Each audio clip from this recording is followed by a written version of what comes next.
Өвлөн байх нь өөрт тухтай, өглөө босоход би тустай хэмээх Монгол ардын зүрх өгдөг. Хүний бие махбод үнэндээ маш ухаалаг. Бидэнд хэдий хэмжээний хол хэрэгтэйг би өөрөө мэддэг. Гэвч өнөөдөр бид хэрэгцээгээр биш хүсэлт ачаалаараа идэх нь их болжээ. Амттай болохоор нийтэн дахиад идмээр санагдахаар нь цаадсан ч эцсээр л байдаг. Ингэж хэтрүүлэн идэх нь ходоод гиз, элэг цус, бодисын солилцоонд ачаалал өгч олон өвчний эхлэл болж байдаг.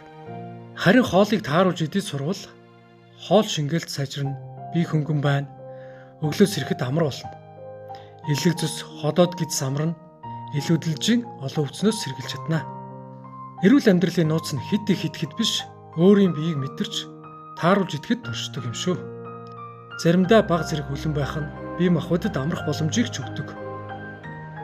Та хоол идснийхаа дараа ихэвчлэн хөнгөн мэдрэмжийг авдаг уу? Эсвэл хэд затгалдаж хүндрэх мэдрэмж нь их байдгүй.